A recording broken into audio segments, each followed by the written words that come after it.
Very good morning student, this is Pooja here. Welcome to e commerce zone. हम लोग पढ़ रहे थे चैप्टर 2 साझेदारी फर्मों का लेखांकन, दैट इज़ जो fundamental of partnership account. Chapter 2 हमारा था और पिछले वीडियो में हमने डिस्कस किया था एग्जाम्पल नंबर 12 हमने डिस्कस किया था ना। आई टोल्ड यू दैट कि एग्जाम्पल नंबर 12 एनसीईआरटी क्वेश्चन से बिलोंग करता है, एनसीईआरटी से है, ठीक है। तो वो बहुत ही इंपॉर्टेंट क्वेश्चन है। आज जैसा कि आप स्क्रीन पे देख रहे हो, you can see here illustration 13 है हमारा। इलस्ट्रेशन 13 हम लोग डिस्कस करेंगे, ठीक है। तो डिस्कस करने से पहले फिर से बोलूँगी कि फर्स्ट टाइम अगर आप हमारे चैनल ई कॉमर्स जोन पर आएँ तो सबसे पहले आप सब्सक्राइब कर लीजिएगा, बेल आइकन को प्रेस कर लीजिएगा for the latest videos, because BMT account eco English per day हम लोग 3-4 वीडियो अपलोड करते हैं। थोड़ा बहुत आगे पीछे कभी कभी हो जाता है, due to some work we can't do that. So लेकिन जनरली मैं तो 3-4 वीडियो अपलोड कर ही देती हूँ फ्रॉम योर माई अकाउंट।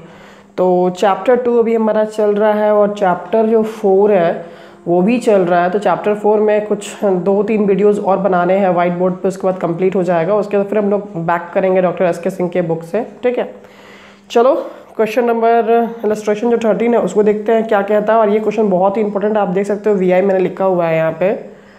कहता है कि A तथा B लाभ हानि को 3:2 में बांटते हुए साझेदार हैं। A और B क्या है, पार्टनर है। उनकी जो रेशियो है, प्रॉफिट शेयरिंग रेशियो, वो कितनी है, 3:2 है। जिनकी पूंजी क्रमशः 4 लाख तथा 3 लाख है। A का 4 लाख है, B का कितना है, 3 लाख है। पूंजी पर 5% की दर से वार्षिक ब्याज तय है। B को 60,000 वार्षिक वेतन दिया जाना है। ध्यान से देखना इस लाइन को। B को कितना वार्षिक वेतन दिया जाना है, 60,000 दिया जाना है, जिसका आहरण नहीं किया गया है। मतलब B ने इस वेतन को बाहर अभी तक निकाला नहीं है, लिया नहीं है, अभी तक बिजनेस से बाहर गया नहीं है ये, ठीक है। पूंजी पर ब्याज की गणना के पूर्व किंतु B के वेतन के पश्चात 2019 में वर्ष के लिए लाभ की राशि ₹2,40,000 थी। प्रबंधन के कमीशन के संबंध में लाभ का 5% आयोजन किया जाना है। लाभ का नियोजन दिखाते हुए एक खाता बनाइए। इस लाइन को देखोगे, बहुत इंपॉर्टेंट लाइन है। एग्जाम में ये 3 या 4 मार्क्स में क्वेश्चन आता है और हालत ख़राब कर देता है स्टूडेंट का। ये जो लाइन स्पेसिफिकली जो इंग्लिश में बोली जा रही है, B is to be allowed an annual salary, line को बहुत ध्यान से देखोगे। B को एनुअल सैलरी अलाउड की जा रही है, कितने रुपया, 60,000 साल में B को सैलरी मिलेगी 60,000, which has not been withdrawn, इसने इस पैसे को निकाला नहीं है। During 2019 the profit for the year prior to calculate of interest on capital, ध्यान से देखोगे लाइन को, 2019 का जो नेट प्रॉफिट है इंटरेस्ट ऑन कैपिटल कैलकुलेट करने से पहले, ओके, पहले, बट परंतु after charging B salary amounted, यानी कि जो B का जो सैलरी है उसको चार्ज कर दिया गया है। B का जो सैलरी था 60,000 रुपया, उसको चार्ज करने पर 2,40,000 प्रॉफिट निकला है। इस लाइन को बहुत ध्यान से सुनना, समझने की प्लीज़ कोशिश करना। जैसा कि हमने बताया है, interest on capital account, partners की सैलरी अकाउंट, पार्टनर्स का कमीशन, यहाँ तक ड्राइंग्स, जो ड्राइंग्स कौन सा, इंटरेस्ट ऑन ड्राइंग्स, ये सब चीज़, रिजर्व, ये सब चीज़ का ट्रीटमेंट हम कहाँ पे करते हैं, PL एप्रोप्रिएशन में ट्रीटमेंट करते हैं, ठीक है। यहाँ पे बोल रहा है आपको कि ये जो 2,40,000 रुपया जो आया हुआ है, जो ये नेट प्रॉफिट है, इस 2,40,000 में आपने सैलरी को चार्ज कर दिया है, पार्टनर की सैलरी को आपने चार्ज कर दिया है, जो कि आपको चार्ज नहीं करना था।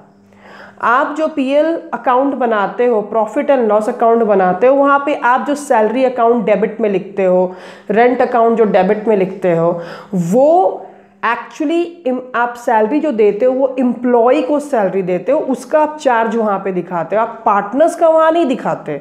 पार्टनर्स की सैलरी हमको कहाँ दिखाना है, PL एप्रोप्रिएशन में। तो इस 2,40,000 में क्या हो गया है, 60,000 को चार्ज कर दिया गया है। ये चीज़ इस लाइन में बोला जा रहा है। और ये भी बोला जा रहा है कि इंटरेस्ट ऑन कैपिटल निकालने से पहले 2,40,000 प्रॉफिट है। समझ में आ रही है? 2 लाइन पे ध्यान दीजिएगा। तो सिंपल है कि हम जानते हैं इंटरेस्ट ऑन कैपिटल तो हम ट्रीट कहाँ पे करते हैं, प्रॉफिट एंड लॉस एप्रोप्रिएशन में ट्रीट करते हैं, तो कोई दिक्कत नहीं है, बोले या ना बोले कोई प्रॉब्लम नहीं बनता। लेकिन बी सैलरी तो ट्रीट कहाँ करना था हमको, प्रॉफिट एंड लॉस एप्रोप्रिएशन में ट्रीट करना था, लेकिन इसने तो क्या कर दिया, पहले ही चार्ज कर दिया है। यानी कि ये गलत है, जो ये 2,40,000 अमाउंट यहाँ क्वेश्चन में दिखा रहा है, यहाँ पे ट्रीटमेंट गलत हो चुकी है। उस ट्रीटमेंट को हमको क्या करना होगा, सही करना होगा, ठीक है।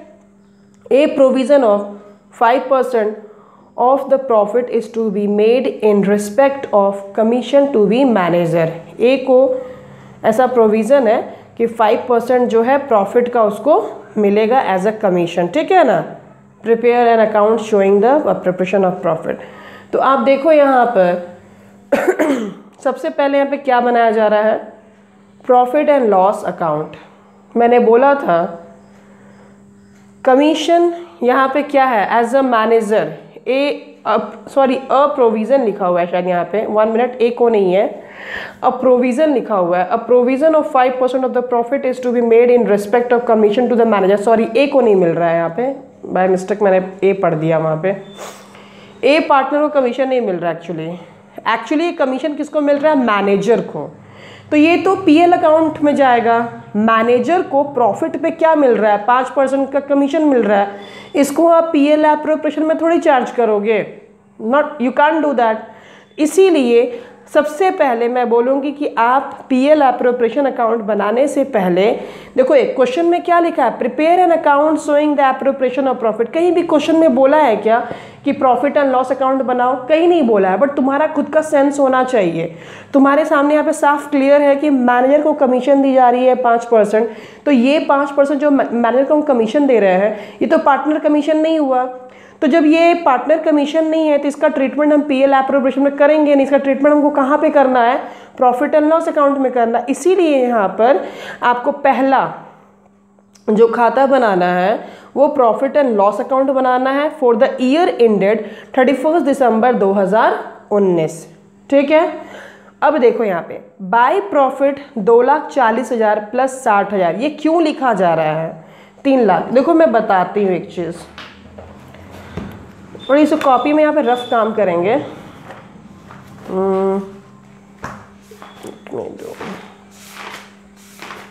देखो यहाँ पर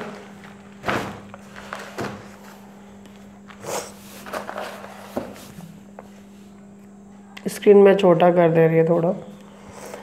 profit and loss account, okay. अपना डेबिट और ये अपना क्रेडिट, थोड़ा और छोटा कर देते हैं। चलो, प्रॉफिट एंड लॉस अकाउंट है हमारा। जो प्रॉफिट दिखा रहा है 2,40,000, तो यह 2,40,000 ये बोल के दिखाया जा रहा है कि यहाँ पे 2 लाख बाय नेट प्रॉफिट, ये क्या है 2,40,000, यही ना बोला जा रहा है।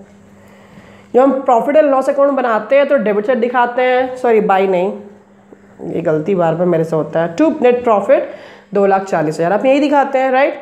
क्योंकि क्रेडिट साइड एक्सेस अमाउंट होता है, क्रेडिट साइड क्या होता है, एक्सेस अमाउंट होता है, और डेबिट साइड क्या होता है, लेस अमाउंट रहता है, शॉर्ट करता है। तो जितने से शॉर्ट करता है उसको हम यहाँ पे क्या रखते हैं, नेट प्रॉफिट बोलते हैं। आपने क्लास 11 में पढ़ा हुआ है, राइट। अब देखो यहाँ पर इसका मतलब है कि जो पार्टनर की जो सैलरी थी, पार्टनर्स की जो सैलरी थी 60,000, उसको क्या कर दिया गया है, चार्ज कर दिया गया है, उसको चार्ज किया गया है एज अ पीएल अकाउंट में डेबिट साइड में। ये क्योंकि एक क्वेश्चन आपको यहाँ पे साफ साफ क्या है बोल रहा है यहाँ पे कि after charging B salary amounted rupees 2,40,000।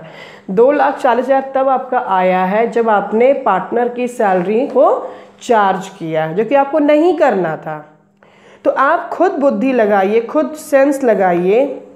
2,40,000 आपका क्रेडिट साइड एक्सेस आ रहा था, ठीक है। कब आ रहा था, जब आपने पार्टनर सैलरी को चार्ज कर दिया, है ना, जो कि नहीं करना था, जो कि नहीं करना था। इसका मतलब है कि 2,40,000 जोड़ हम क्या करेंगे, वापस सही करने के लिए क्या करेंगे, 2,40,000 में 60,000 हम क्या करेंगे, जोड़ देंगे। तो कितना हो जाएगा, 3 लाख। क्यों जोड़ेंगे, क्योंकि पार्टनर सैलरी को हमको डेबिट साइड में यानी कि प्रॉफिट और लॉस में नहीं दिखाना है, इसको हमको कहाँ पे दिखाना है, इसको हमें पीएल एप्रोप्रिएशन में दिखाना है 60,000 को। इसीलिए इस 2,40,000 में हम वापस क्या करेंगे, इसको जोड़ेंगे। क्या करेंगे, इसको जोड़ेंगे। ठीक है, अब देखो ये जो आपके बुक में जो बनी हुई है, ये तो मैंने समझाने के लिए बताया कि किस किस स्थान पे कौन कौन सी चीज़ें होती हैं। प्रॉफिट एंड लॉस अकाउंट जो आपके बुक में जो बनी हुई है, वहाँ पर क्रेडिट साइड में दिखाया जा रहा है कि बाय नेट प्रॉफिट कितना, 3 लाख। कैसे 3 लाख आया, समझ में आ रहा है, 2,40,000 जोड़ 60,000 है ना, 3 लाख आया है। क्यों हम इसको क्रेडिट में दिखा रहे हैं, इट्स वेरी सिंपल। ये जो 2,40,000 आया था, कैसे आया था, इधर क्रेडिट में एक्सेस अमाउंट था ना, इधर क्रेडिट में क्या था, एक्सेस अमाउंट था, इधर शॉर्टेज अमाउंट था। जो रेस्ट अमाउंट होगा वो क्या होगा, बैलेंस नेट प्रॉफिट में जाएगा, है कि नहीं है। तो आप क्या करोगे, देखो यहाँ पर ये जो यहाँ पे 3 लाख लिखा हुआ है, लेकिन हाँ एक चीज़ एग्जाम में मैं बोलूँगी, ये जो आपका प्रॉफिट एंड लॉस अकाउंट है ये एक्चुअली एक्सट्रैक्ट है, EXTRACT एक्सट्रैक्ट है। मतलब ये complete profit and loss account आप नहीं बना के दिखा रहे हो, ये आप क्या बना के दिखा रहे हो, एक अधूरा जो है, अधूरा एक बस छोटा सा फॉर्मेट लेके आप बना के दिखा रहे हो। तो ये एक्सट्रैक्ट आप प्रॉफिट एंड लॉस अकाउंट बना रहे हो। ठीक है, तो आई होप सो यहाँ पे आपको क्लियर समझ में आ गया होगा कि 3 लाख क्यों आ रहा है। ठीक है, अब बात आती है जिसे मैंने कहा to manager commission. To manager commission अगर आप 2,40,000 पे निकाल देते अभी 5%, तो आपकी गलत हो जाती। ठीक है, आपको कितने पे निकालना है, क्योंकि यहाँ साफ साफ क्वेश्चन में बोला है कि a provision of 5% of the profit is to be made in respect of commission to the manager. Provision है 5% का। ठीक है, किसके ऊपर, प्रॉफिट के ऊपर। ये कौन लेगा, ये मैनेजर लेगा। तो ये जो मैनेजर 5% ले रहा है, ये फर्म के लिए क्या है, एक्सपेंसेस है, खर्चा है। तो इस खर्चे और एक्सपेंसेस को हम कहाँ पर दिखाएंगे, डेबिट साइड में दिखाएंगे, है ना। तो to manager commission account 3 lakh का 5% कितना होगा, 15,000। कितना होगा, 15,000, राइट। अब 3 लाख में से 15,000 माइनस करोगे, that would be your to net profit transfer to profit and loss appropriation account 2,85,000। ठीक है, आई थिंक सो क्लियर आपको हो गया होगा। तो सबसे पहले profit and loss appropriation account बनाने से पहले आप प्रॉफिट एंड लॉस अकाउंट बना लोगे to get right profit and loss. ठीक है, आपको सही नेट प्रॉफिट मिले। ओके, 2,85,000। ठीक है, इसके बाद आपको क्या करना है, जो मेन हमारा काम है profit and loss appropriation account. अब तो बहुत एक्सपर्ट हो चुके होंगे profit and loss appropriation account बनाने में। फॉर द ईयर इन 31 दिसंबर 2019। ठीक है, इसमें क्या करना है, जो हमारा यहाँ पे प्रॉफिट आया था 2,85,000, उसको ट्रांसफ़र करो यहाँ पे क्रेडिट साइड में। ठीक है, by net profit transfer from profit and loss account 2,85,000। Okay, उसके बाद मैंने पहले ही कहा था सैलरी को कहाँ ट्रीट करेंगे, प्रॉफिट एंड लॉस एप्रोप्रिएशन में। देखो यहाँ पे ट्रीट कर रहे हैं टू सैलरी अकाउंट 60,000, देखो ट्रीट कर रहे हैं ना। फिर इसके बाद क्या है, टू इंटरेस्ट ऑन कैपिटल, ए और बी का इंटरेस्ट हम देंगे। क्वेश्चन में मेरा कितना बोला था, 4 लाख मेरा ए लाया था और 3 लाख कितना लाया था, बी ने लाया था। ठीक है, तो इंटरेस्ट ऑन कैपिटल कितना देना था, 5%। तो 4 लाख का 5/100 करोगे तो 20,000 आएगा, 3 लाख का 5/100 करोगे तो कितना आएगा, 15,000। टोटल ऐड करके कितना हो गया, 35,000। और कोई कुछ क्वेश्चन में इन्फॉर्मेशन नहीं है, फटाफट 2,85,000 जोड़िए। ठीक है, 60,000 35,000, देख लो यहाँ पे शॉर्टेज होगा, कितना से शॉर्टेज कर रहा है, 1,90,000। तो 1,90,000 को इनकी प्रॉफिट रेशियो क्या थी, 3:2 थी। 1,90,000 को क्या करना है, 3:2 में डिवाइड कर देना है। 1,90,000 को 3:2 में क्या करना है, डिवाइड कर देना है। To net profit transfer to S capital 1,14,000 and to B's capital 76,000। ठीक है, अब देखो यहाँ पे क्वेश्चन में नोट बोला हुआ है, प्रबंधक का कमीशन लाभ पर प्रभार के रूप में है, अतः इसे लाभ हानि नियोजन से पहले हटाया जाएगा। ठीक है, चूंकि प्रश्न में दिया गया है 2 नंबर दिया गया कि लाभ बी के वेतन को घटाने के बाद का है, अतः उसे वापस जोड़ा जाएगा। तो I think so question number जो 13 है आपको क्लियर हो गया होगा। So thank you so much. Video अच्छी लगी तो प्लीज़ लाइक कीजिएगा एंड सब्सक्राइब कर लीजिएगा। जितना ज़्यादा हो सके अपने फ्रेंड में शेयर कीजिएगा। God bless you all.